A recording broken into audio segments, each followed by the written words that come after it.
Okay guys, good morning. Date tayo dito sa land preparation ng farm 1. May 2. Sana ito maghapon na to matapos na namin. Hintayin ko lang yung agri-supply dito at bibili tayo ng pabaon.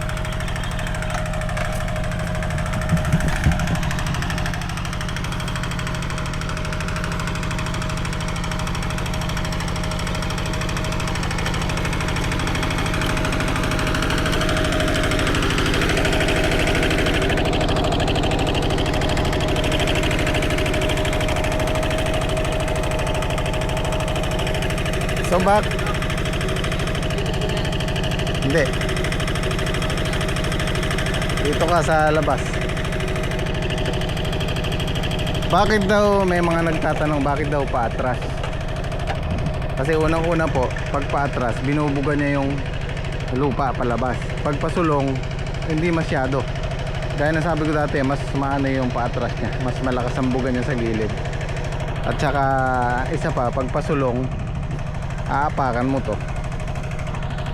Pwede naman po yung pasulong, kaya lang medyo mahina yung buga niya. Kaya patras po talaga yung the best yan.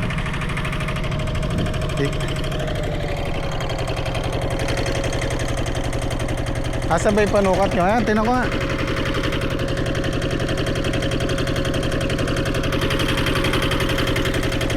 Ay, sorry. Ay, malayo yata yung sukat nyo. Tama.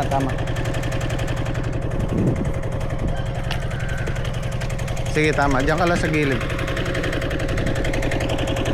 Ako.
Baka diretso natangin.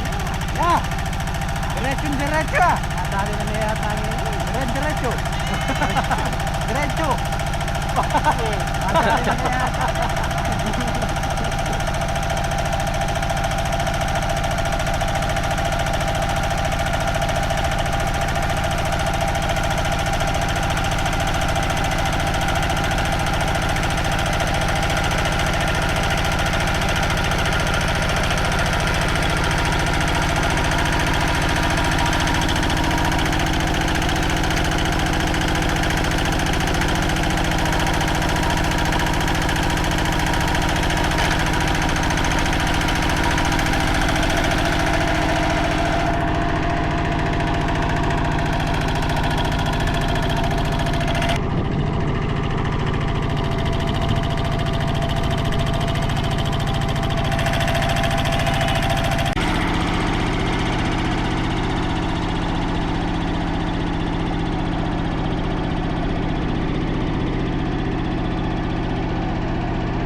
So bago mag-lunch, mapapangalahati namin to.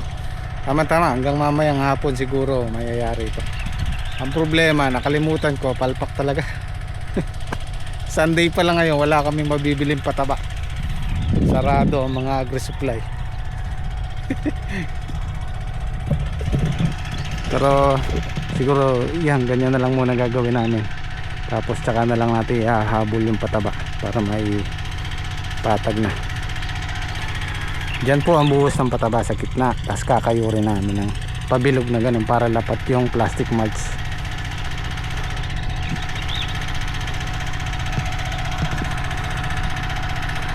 Unti-unti dumidiretso na yung tudling namin. Katagalan, makakabisado mo rin eh. Kaya ang experience guys talagang iba.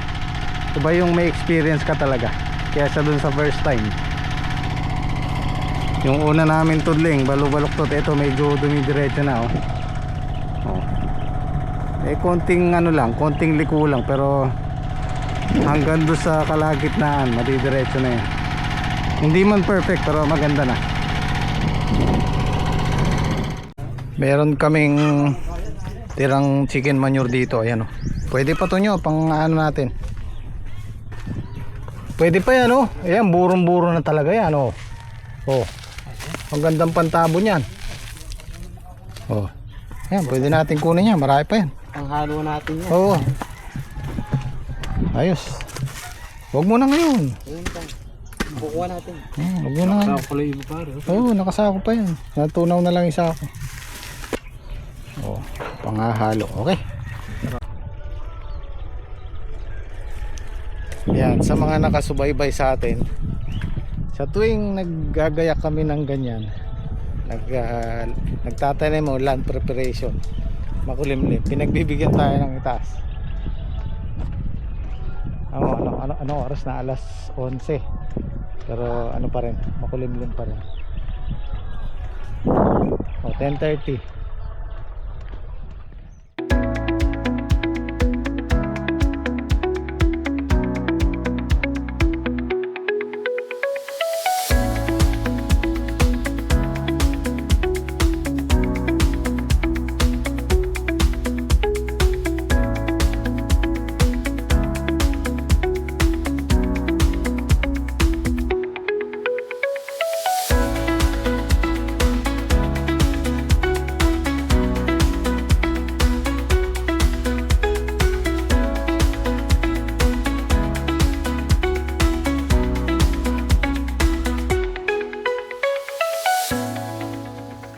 Kain tayo.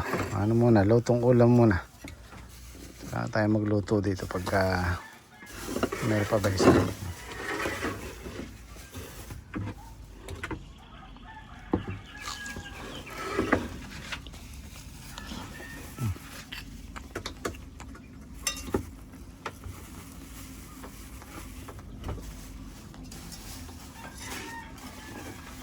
Lara.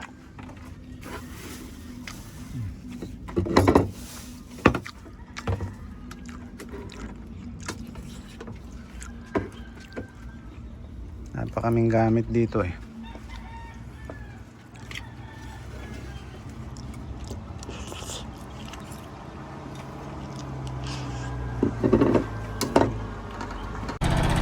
Dalawa na lang dito. Bali dito magsasampung tudling lang kami. Alanganin yung 11. Pero doon magte-13 siya. 13 hanggang 13 nyo no? 14. Sudya. May sudya tayo doon. Dalawa. So 10 dito, 14 dun sa kabila. Mas maluwang kasi yung dulo niya. Nyo, papahinga mo muna, baka wala ng tubig yung radiator niya. Tingnan muna natin.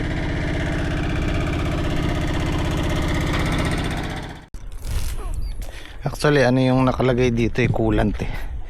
Palalamigin muna namin, tsaka namin titingnan kung ba't tinagas yata laro. Ano yun eh? Diesel kaya niya. Yan, yung mga ganyan, huwag nyo pong bubuksan pagka mainit, ganyan, sasabog yan. Malakas ang pressure niya. Palamigin muna natin. So pinag-aaralan ko kung ano yung magandang attachment dito. Actually ito kailangan palitan kasi nga upod. Mas malalim pa yung kawid niyan pagka buo yung talim. Tapos yung binaplano kong attachment dito, hindi siya po pwede. Kasi yung tudling, pag pinasadahan mo na ng isang beses, ganyan na siya kataas. Yan, ganyan, lubog na siya. So pag may attachment pa yan dito, kakayurin lang niya yung ito. Kakayurin lang niya. Pwede yan, pwede yon kung mababaw lang yung tudling. Pero kung malalim, kagaya nito, 2 pasada, hindi ubra kasi uukain lang niya. So iniisip ko kung magpapalagay ako ng yung bakal na itutulak niya palabas o dun sa unahan o sa hulihan. Pinag-aaralan ko muna kung ano yung maganda para sa susunod makuha natin ng isang pasada.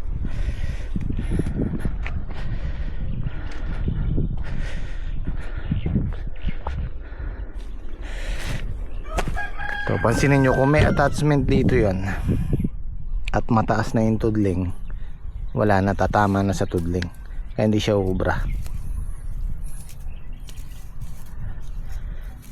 Papag-aralan din natin yan para mapadali yung trabaho. Okay, all goods naman. Nakabili na lang ng ano ulit. Meron pala akong tirang coolant doon, hindi ko nakalimutan kung dalhin.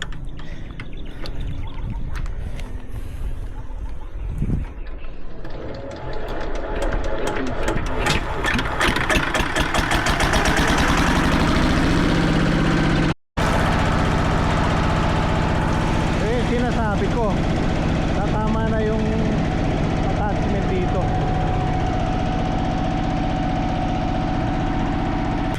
Eto guys, itong makinang gamit namin, ayos siya para sa akin. Kung bago yung talim niyan, kahit kaya niyang gumawa ng bed na isang pasada lang. Kung tagaraw, kagayang tagaraw, isang pasada lang, tapos kakayurin mo, okay na.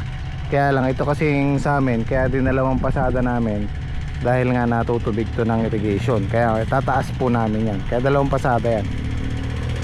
Ito actually tataas pa namin yan, mataas pa yan, kakayurin pa namin ng pataas para kung sakaling dumating yung irrigation kahit tagaraw, hindi masyadong babad ang tanim.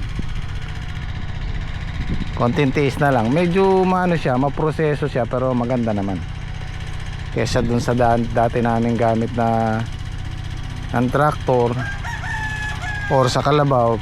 Ano kasi sa kalabaw, ano, buo-buo yung lupa, nagiging buo-buo. Ito at least kahit paano durog.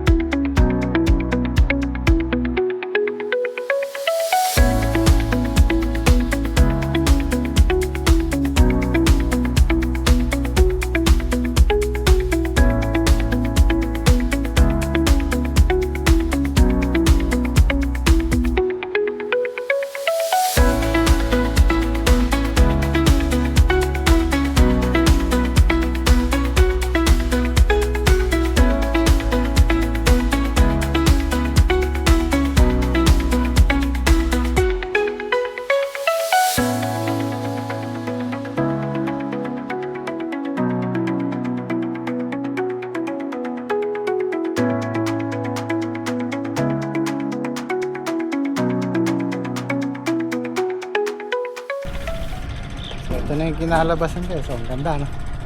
Sulit yung tama yung pagbili ko ng makina. Medyo matyaga ka lang mag balik-balik, pero soon matututunan din natin yung kung ano yung attachment na pwede pa sa pantudling.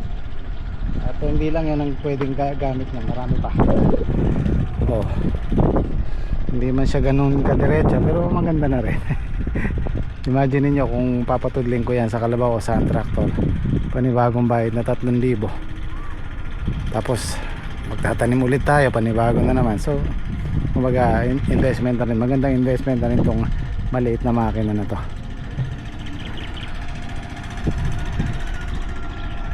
So ang kasunod niyan, pabaon, pataba, tapos paplastikan na namin siguro sa pwera bukas ng hapon. Pwede, pipitas kami kasi bukas so kada hapon sisingit na namin yan. Tama, bago matapos tong March makakapagtanim tayo dito. Kompleto na tayo. Meron tayong kawayan, bukawi na lang. Siguro yung bukawi pwede nang isunod na lang. Pag naitayo na namin yung kawayan na paikot na ganyan, sunod na yung bukawi, tas pwede na magtanim nun. Actually pwede nga ihuli yung bukawi. So yan ang sudyan natin. Dito 10 tudling, tapos doon makakadagdag pa tayo ng 2 o 3. 11, 12, 13 hanggang 13 yung sudya. Si Rojo. Okay. Abangan po natin ang susunod na kabanata. Para sa mga interesadong mag-farming ng ampalaya, ayan, sundan nyo po yung vlog na to. Day 1, day 2 tayo ngayon. Hanggang sa pagtatanim, pagtayo ng balag. Ayan. Maraming salamat po.